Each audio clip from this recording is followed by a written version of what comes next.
The ground is hot, very hot.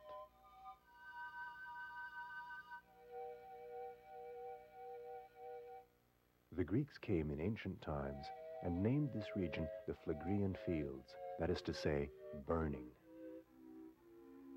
They may also have referred to the odor, for around the yellowish holes, the atmosphere is irrespirable.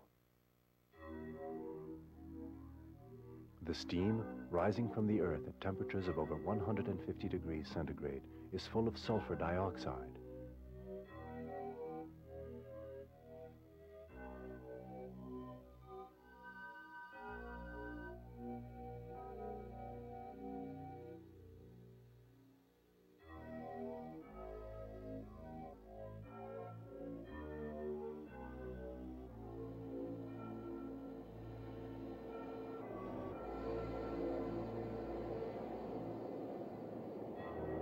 What is hidden under this hollow-sounding earth?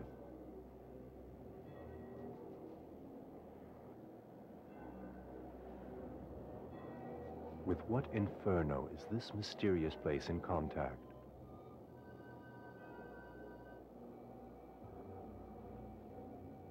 On what planet was this film shot?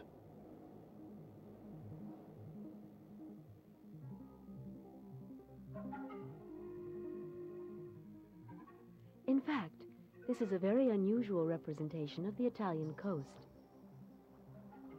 This was filmed at Pozzuoli, near Naples, in the crater of a volcano which hasn't said its last word, La Solfatara.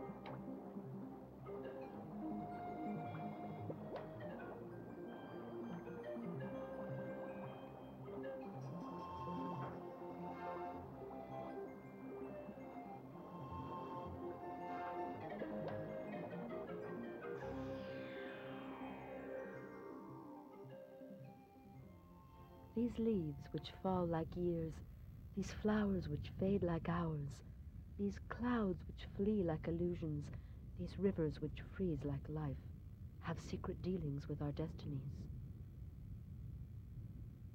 In these few lines, Chateaubriand expressed his feelings about the way we, as humans, search for something resembling ourselves in these landscapes.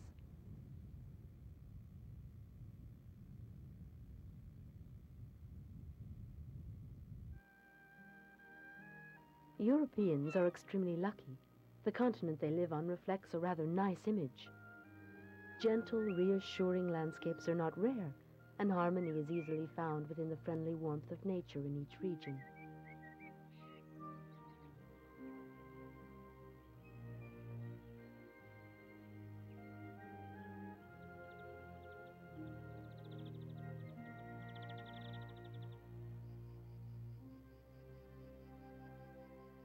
This relatively small continent, covering only 1/15 of the entire land surface of our planet, lies between the 35th and the 75th parallels. its privileged position protects it from climatic extremes. Average temperatures vary from minus 15 degrees centigrade to 15 degrees centigrade in January and 0 degrees to 30 degrees in July. The seas and oceans are partly responsible for this. The Atlantic, the Mediterranean, and the Baltic surround the continent, making its climate milder. There is no point in Europe further than 700 kilometers from a coast.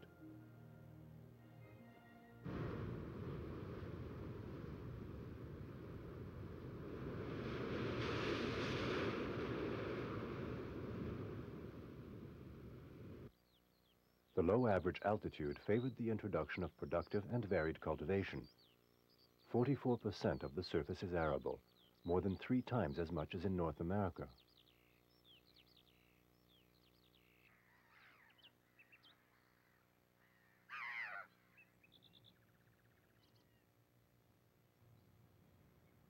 The continent is like a garden through which 500 million Europeans can wander, discovering nature and sometimes destroying it.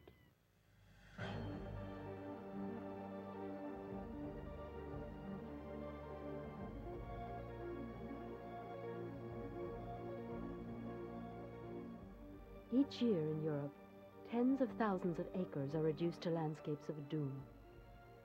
The origins of these forest fires are often due to an attitude of carelessness towards an age-old natural heritage. The growth cycle of an oak is 250 years.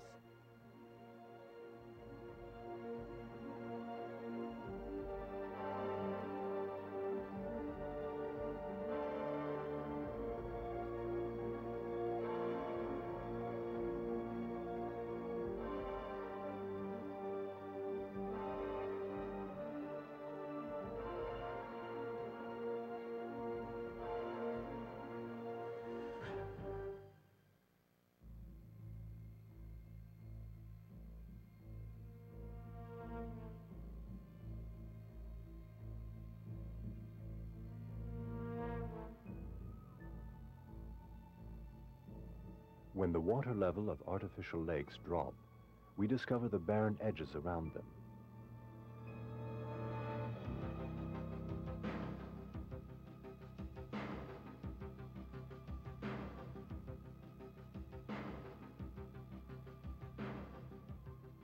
Normally submerged, their plant life has disappeared, and their banks are like strips of desert set against a green landscape.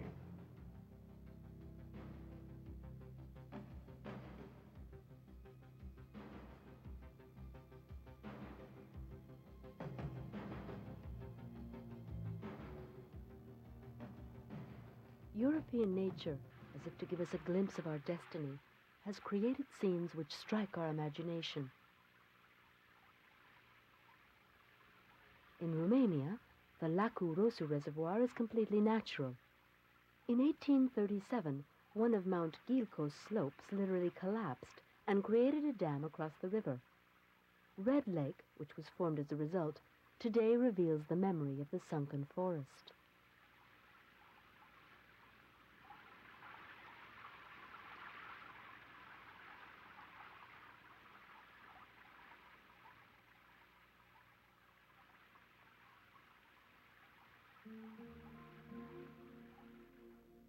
Vestiges of the ancient northern forests submerged 2,000 years ago, these mortas are fossilized oaks, hardened and black. These tree trunks, preserved in the earth, were a source of curiosity at first. Later on, they were found to be suitable for making beams and furniture. The protective earth is composed of the peat of the Grande Bruyere, one of the most amazing European marshlands, located on the edge of Brittany.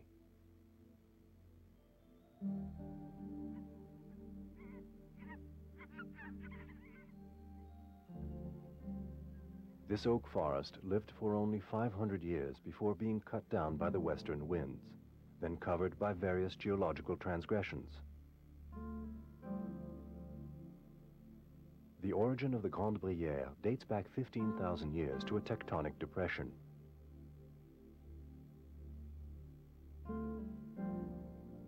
Ten 10,000 years ago, the sea withdrew, leaving behind a layer of blue clay. Later, The rising of fresh water led to the formation of a vast area of swamps. Along the waterways, we discover the Grande Brière. The Blanc, a flat-bottomed boat steered with a long pole, has always been the locals' means of transportation. Although motors have been added nowadays, these boats are still the best means to penetrate into the heart of the marshes. Its center is this 7,000-hectare wilderness, composed of a patchwork of canals, stretches of water, reed beds, flood meadows, and hillocks.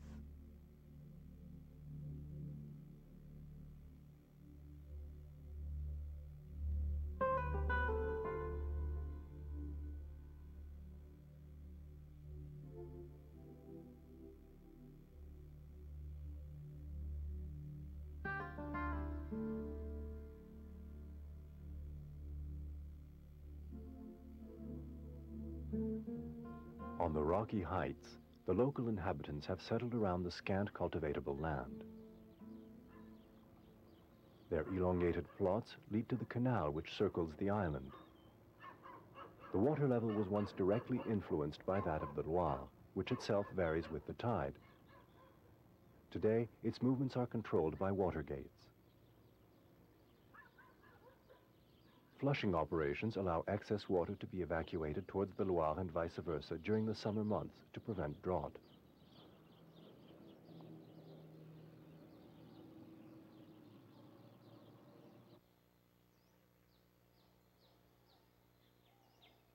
If the Briérons take such good care of their swamp, it's because it's been their personal property since the time of Louis XVI. They've made the best possible use of the marsh's resources. The exploitation of reeds was once the chief occupation, useful for thatching cottages and for making mattresses and bedding. They also extracted peat and raised livestock. Cattle and horses took over the meadows in the spring when the waters receded.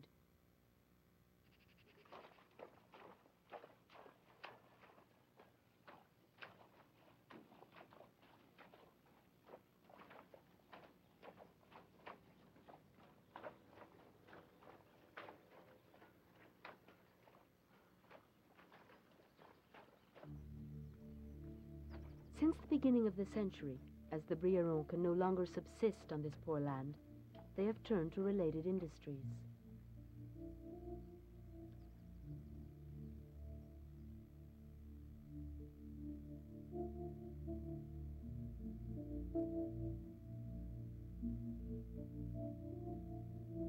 Why, then, do they continue to navigate the endless canals and reed beds which seemingly have nothing more to offer them?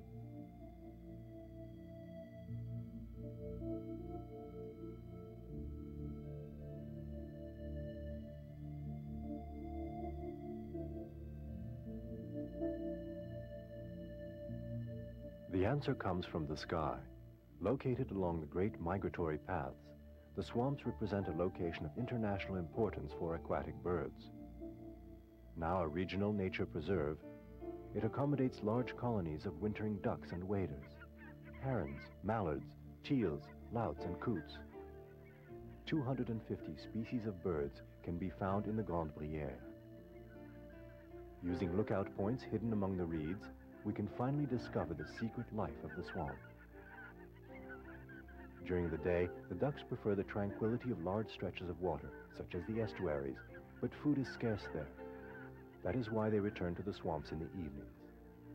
The lush carpet of vegetation supports enough mollusks, shellfish, and insects to satiate them.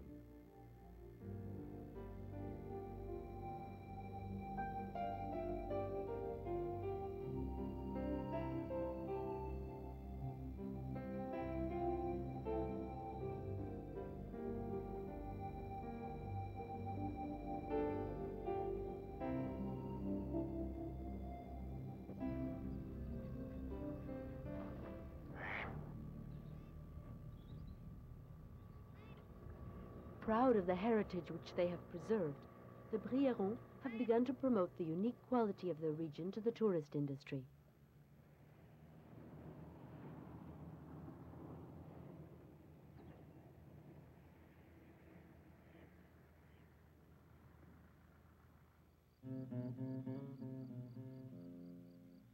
Although it can't be reflected in any of the stretches of water, the sun has left its mark on this place. The small Spanish town of Tabernas seems lost on the edge of the continent.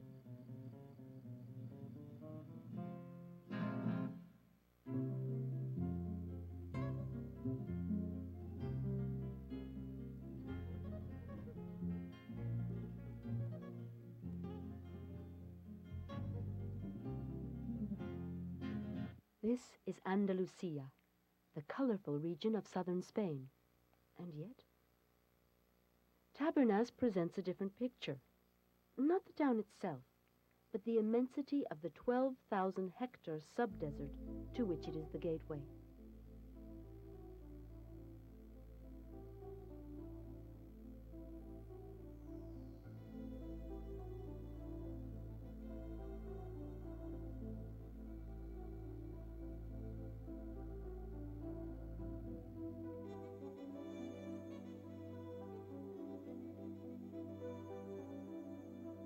The Tabernas Desert might seem at home in other latitudes, but for Europe, this region is unique.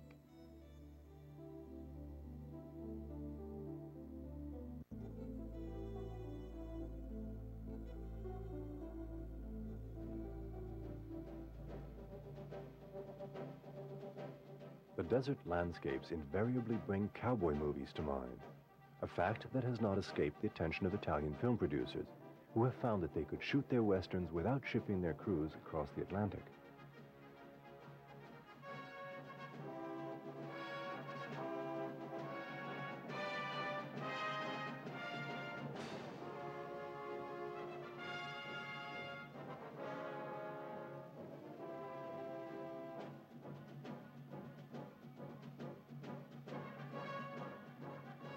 The set decorators contributed to the scene, creating the papier-mâché towns which were in the scripts.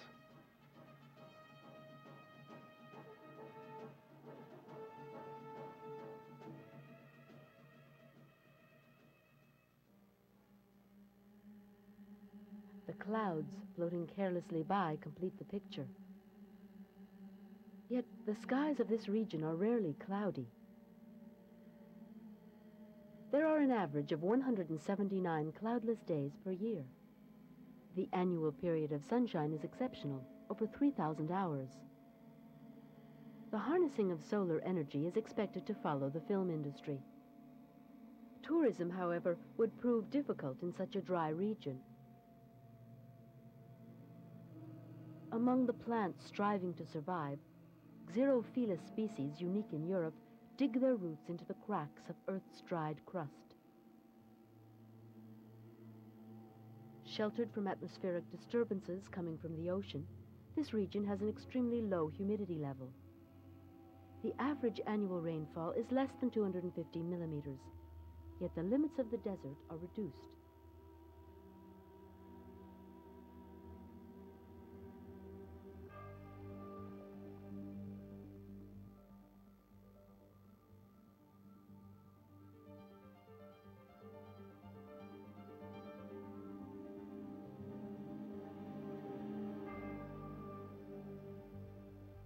Thanks to its system of irrigation, Campo de Dayas, a few dozen kilometers away, has become the vegetable garden of Europe.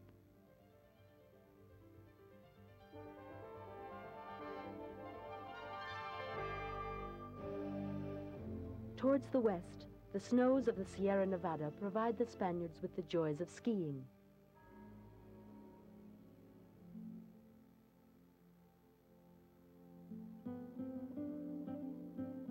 Far from the typical scenes of Andalusia, the image which Tabernas presents, although certainly not the friendliest, is perhaps the most striking.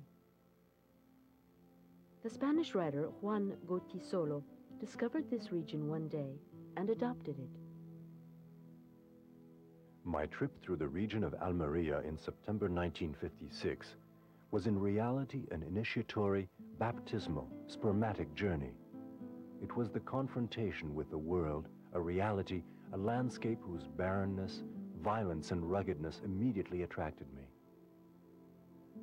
As if a dream or premonition had come true, I discovered the impregnating force of devastating solitude in these mountains and desert lands.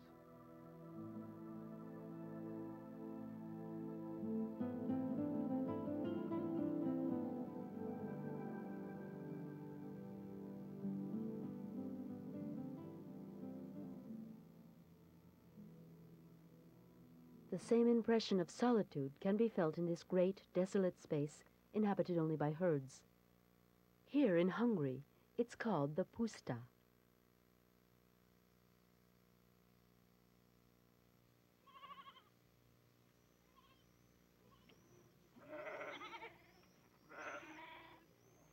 The word puszta means desert and refers here to the largest remaining steppe in Central Europe, the Hortobágy puszta.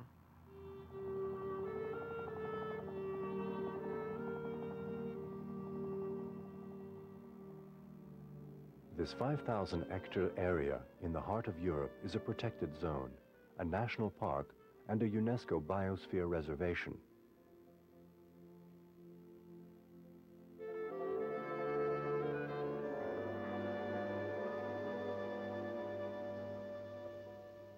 One part is completely inaccessible in order to preserve the tranquility of the animal and plant life, particularly for the migratory birds which stop here.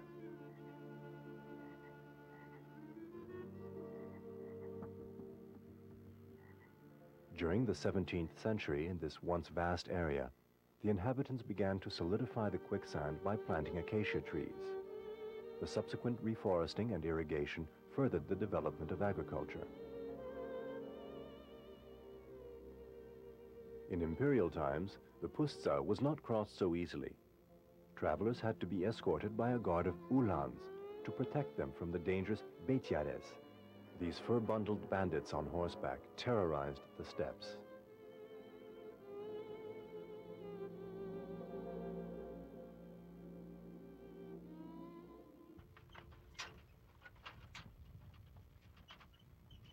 The chief characteristic of the steppe is their absence of relief and the aridness of the soil. The climate is, of course, largely responsible for this dryness. Very low in the winter, temperatures reach over 40 degrees centigrade in the summer. These large variations, combined with drought, allow only short, tough grass to develop. Consequently, only those animals who feed on such meager pickings are to be found on the steppes.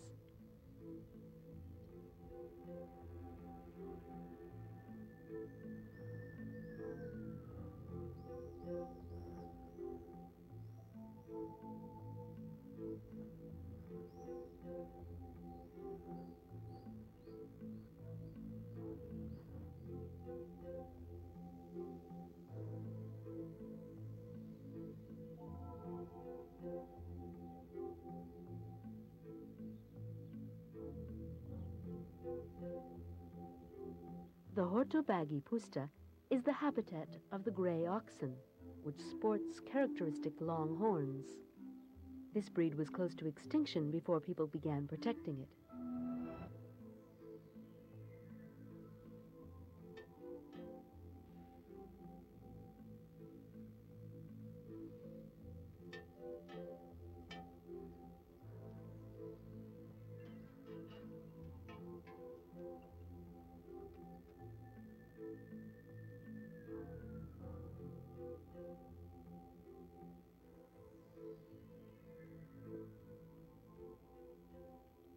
Also found here are breeds of canine shepherds typical of the puszta, such as the lithe and fast little Puli, or the Komondor, and the Kuvash.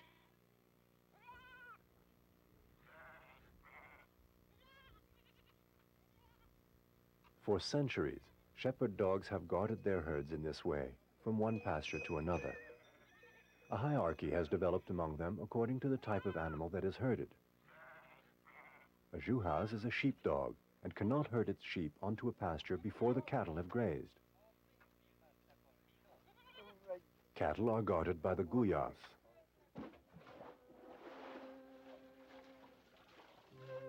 But the noblest of the entire profession is the Siskos, the horse herder.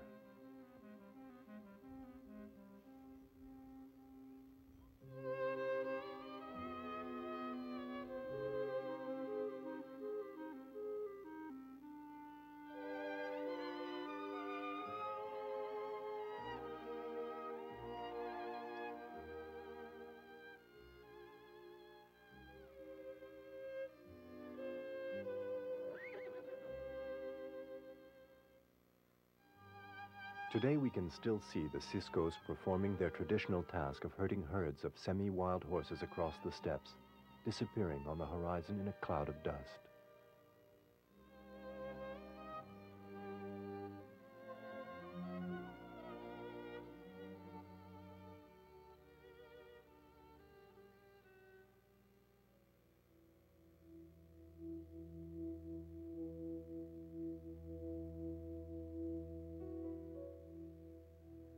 Although this region has more vegetation, it's also called a desert. The Agriat Desert. Here, in the northern part of Corsica, we're confronted with the reality of the maquis, an area of low and dense vegetation which inhibits man's progression. There are no roads, and paths are rare.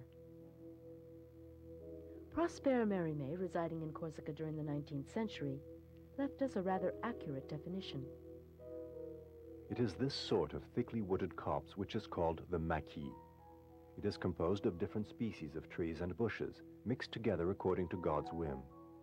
Only with axe in hand is man able to clear a passage, and one discovers maquis so thickly overgrown that the wild sheep themselves can barely penetrate them.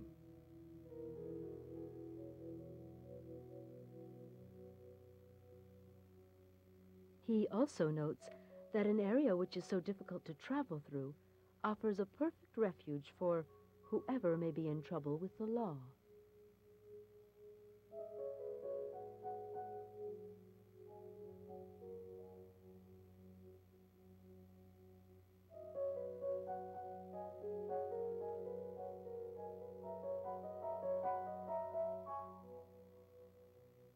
But there's more to the Agriats. The 13,000 hectares which make up this arc of a circle mistakenly called a desert form a preserve area along the coast, 36 kilometers of untouched coast, inaccessible by the road which borders it on the north.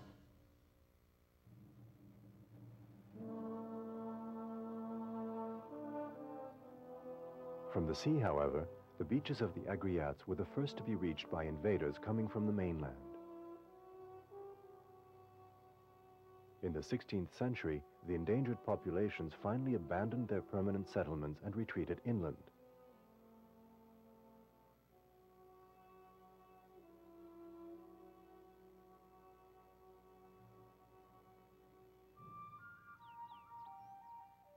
The Agriats became public farm and grazing land for neighboring communities during the summer months.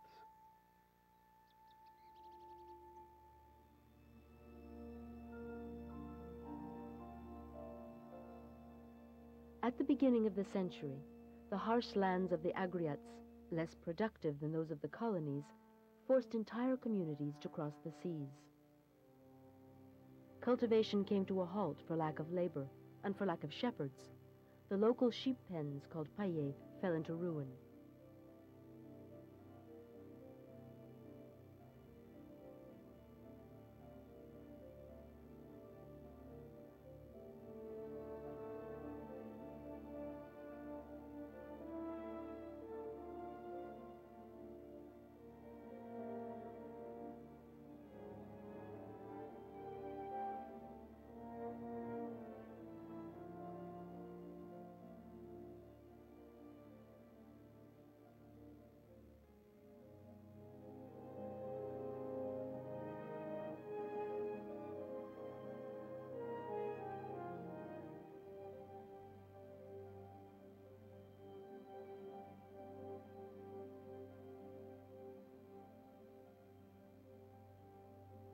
Now abandoned, the Agriats have recovered their original aspect.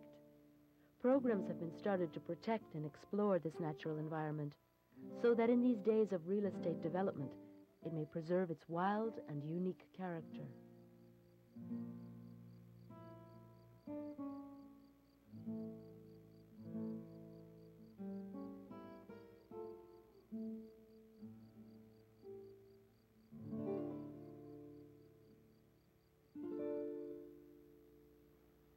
Along the west coast, Corsica has other secrets to reveal for those who care to stray from the beaten path.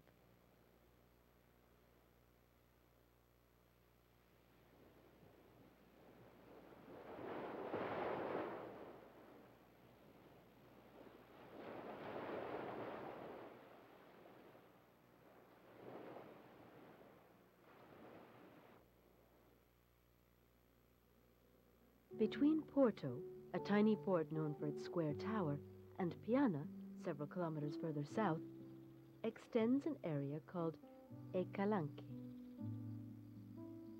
These are singular rock formations, remarkable because of their shapes and their red color.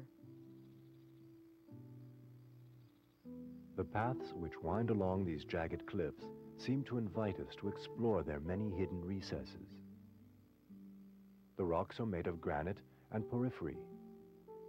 Feldspar is what gives them their strikingly vivid color.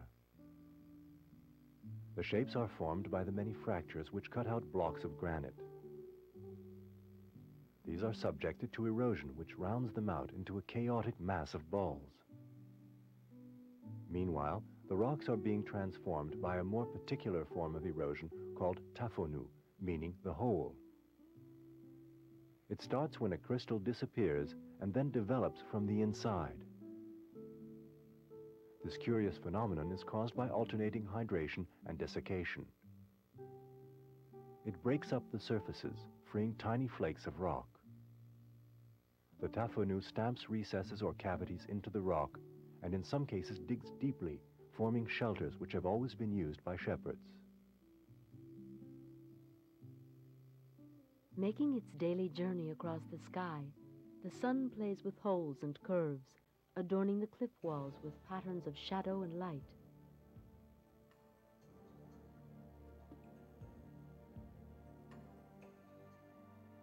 The light dims, shadows lengthen, and the world is transformed.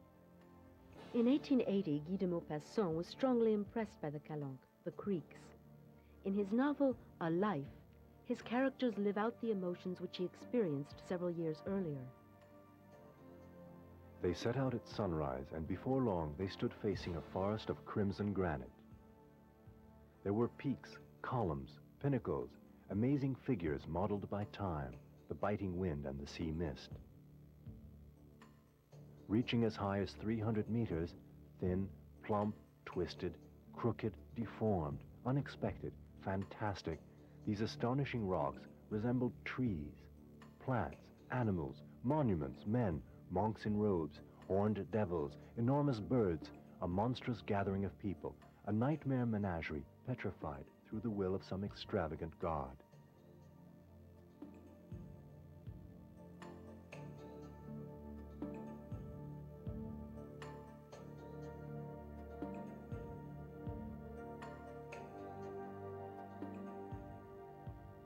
In the evening at Piana, the colors in which sea and sky mingle seem to have been stolen from some artist's palette.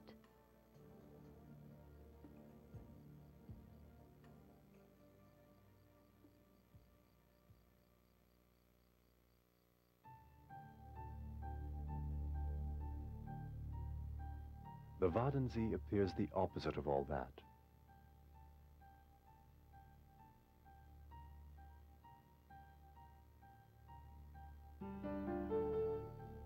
To begin with, it is defined by negation.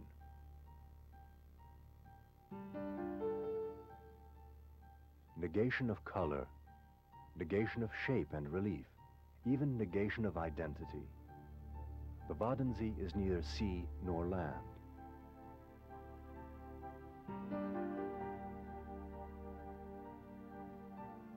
As for its nationality, it borders 3 countries along 450 kilometers of coastline: Denmark, the Netherlands, and Germany.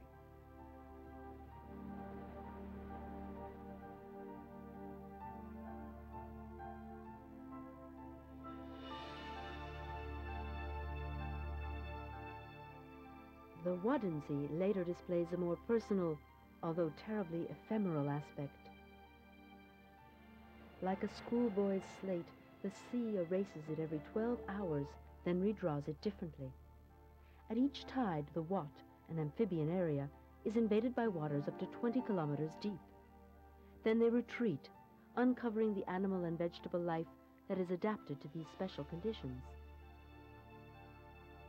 Sediment is shifted by the sea, and at the end of the cycle, the finest particles are deposited where water moves slowest.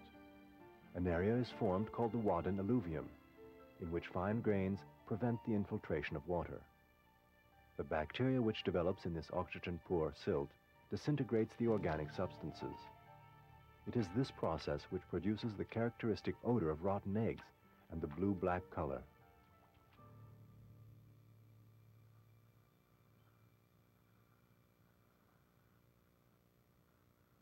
At the other end of the food chain, hundreds of seabirds benefit from this habitat, which is one of the most productive on Earth. Numerous nature reserves are scattered along the coast, providing areas for resting and reproducing.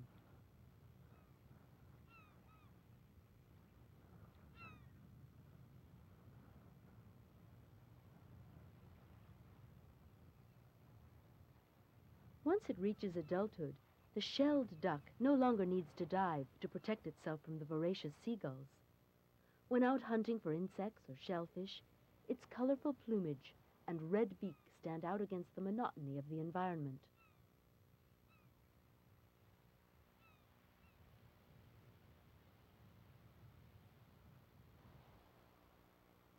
The Wadensee, however, is not as uniform as it seems. On the contrary, it offers an abundant diversity, for it is a zone of transition. Among the conditions required for its creation, a flat hinterland is indispensable. The change from one zone to another happens very gradually, starting at the sea towards the Martian, low and fertile lands reclaimed from the sea. These grassy stretches, which are occasionally touched by the sea, are called salt meadows. For the plants as well as the animals, the salt content in the soil results in extreme living conditions to which they have had to adapt. An adult eider duck, for example, ingests between 40 and 50 grams of salt per day, representing between 2 and 3% of its weight. The livestock which graze in the salt meadows do not ingest such a high percentage of salt, but their flesh does have a particular taste. The meat of the Brent goose is prized because it's herbivorous. This presents a problem, however, for after a flock of hundreds of Brent geese fall upon a meadow, it takes several weeks for the grass to grow high enough for livestock to graze.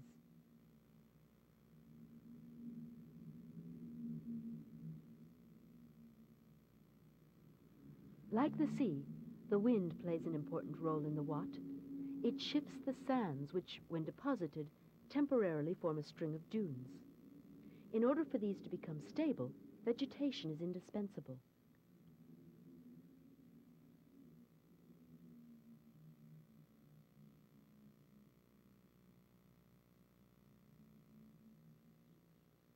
Among the principal forms of vegetation are creeping wheatgrass and sand amophilia, also called sea bent.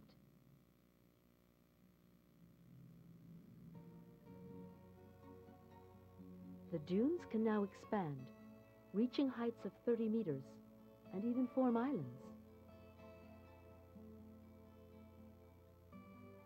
Because of the way they're made, the islands shift over the years.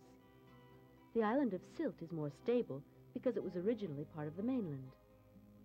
Situated at the end of the Wat, it forms a sea wall along with other islands, which protects it from the pounding of the waves and the strong maritime currents.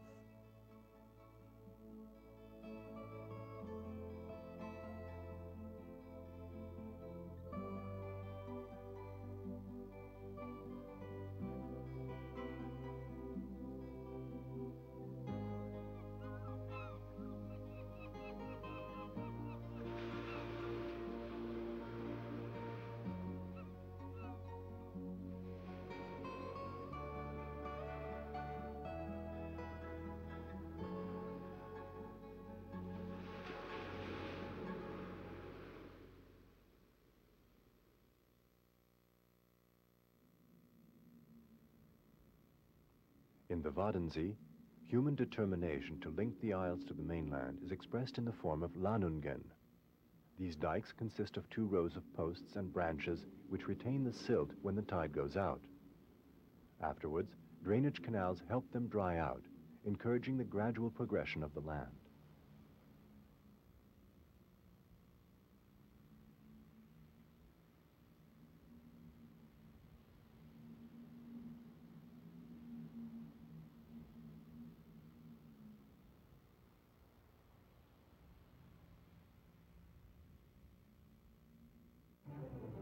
But the sea is not so easily contained, and when the tides are the strongest, it overruns the reclaimed areas.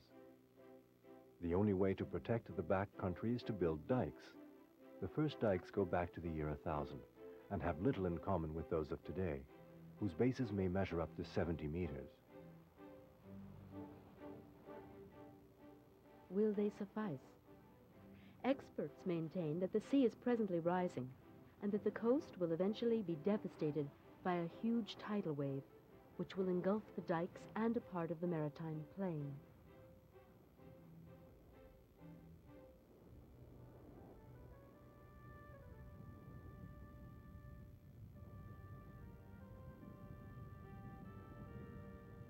Other specialists have noticed signs of man's destruction of the Waddenzee. Tourism and pollution are endangering the balance of nature. Scientists warn us repeatedly, but there's so much pollution that some fear the imminent destruction of the Watts biotope.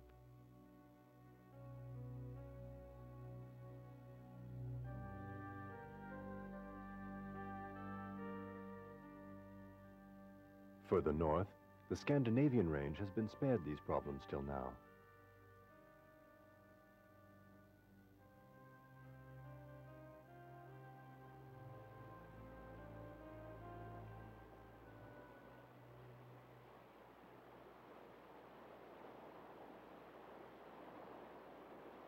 Situated in the heart of the 1,700-kilometer-long Scandinavian mountain chain, the Femmundsmarka is practically uninhabited. The Femmundsmarka, a national park on the border between Norway and Sweden, is one of the best preserved regions in Europe.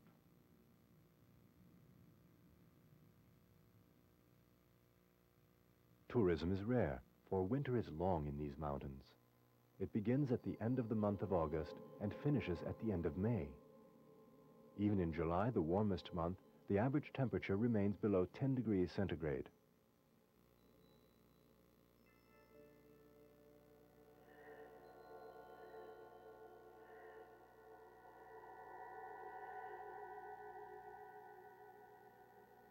Vestiges of the glacier mass which once covered northern Europe during the Quaternary period, numerous lakes are found in the valleys of this range. Contrary to the lakes of Finland which spread out on the plain, these are squeezed in between mountain walls and are therefore elongated and deep. With a depth of 514 meters, Norway's Lake Hornindal is the deepest in Europe. But here in Femmundsmarka Park, the lake is called Femmunden. It freezes in winter, and its smooth white surface makes it appear like a huge skating rink, a rink over 50 kilometers long.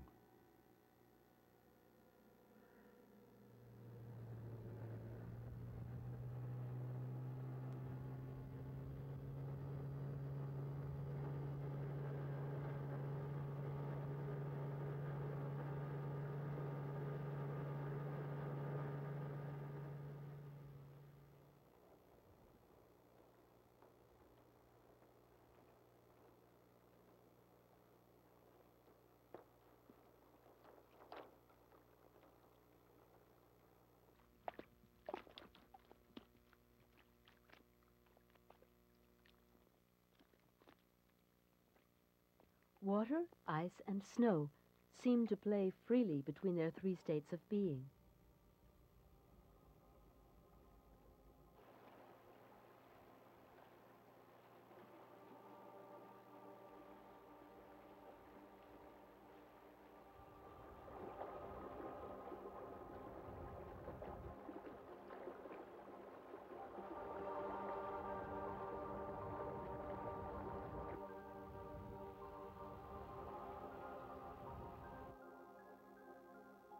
The blanket of immaculate snow, which softens the surface, bears witness to the isolation of this region.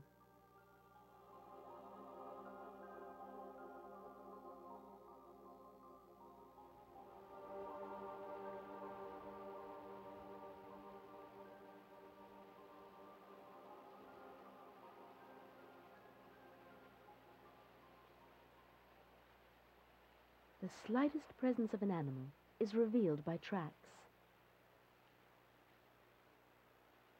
The water ouzel is a fragile bird which appreciates this tranquil land. He stays on even throughout the winter. Covered with snow, the soil doesn't provide much nourishment. The water ouzel must therefore look to the water for aquatic insects. He doesn't hesitate to dive for them, hence his other name, the Dipper. Were they perhaps imitating these birds when, over 1,000 years ago, the Scandinavians, having nothing to gain from their land, decided to take to the sea? When they reached this island in the 9th century, and first noticed that it was even more icy than their homeland, they named it Iceland. Since that time, the glaciers have receded quite a bit on the island and now occupy only 11% of its surface. Swept by polar and ocean currents, Iceland generally experiences cool temperatures. Although winters are milder than those at the same latitudes on the continent, the climate is poorly suited to agriculture. Only 1% of the land is cultivated, leaving the less fertile land for breeding, especially for the 700,000 free-ranging sheep. The cities also occupy but a small part of the land. The population of less than 250,000 is naturally concentrated along the coast. Half of all Icelanders live in Reykjavik alone.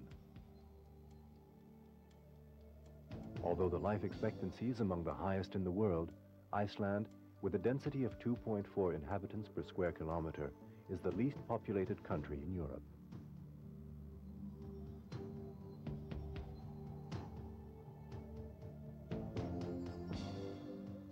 As for the rest of Iceland, it's emptiness.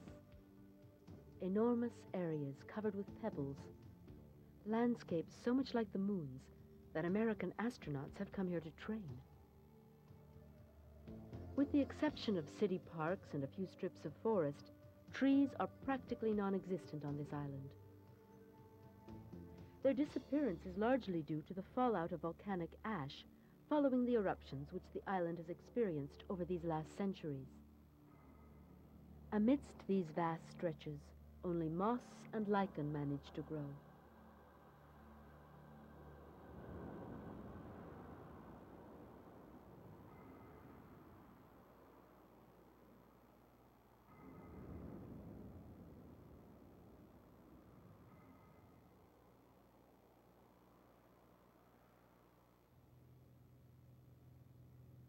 Beneath the fields of lava, one can imagine the close presence of the magma, which raised the island from the ocean during the Tertiary era.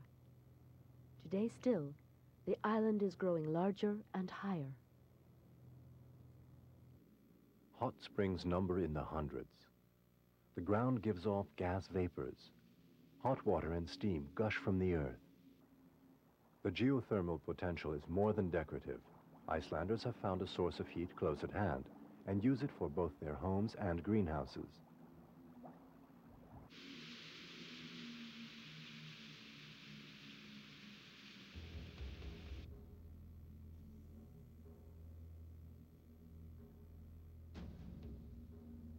Among the lava and scoria fields, there is a larger desert called the Odadahraun, the Desert of Crimes.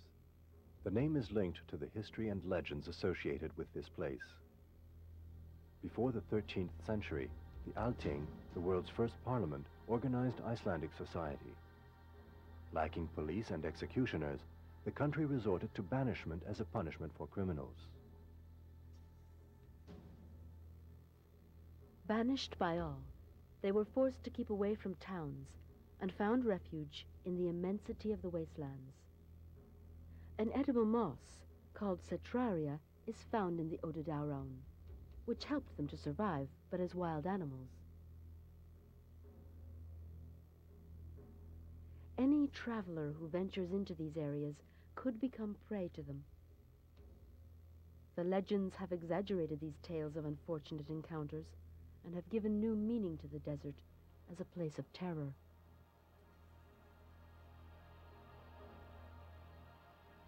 Today, one may travel the desert without fear, but the atmosphere is still heavy with the memory of the damned.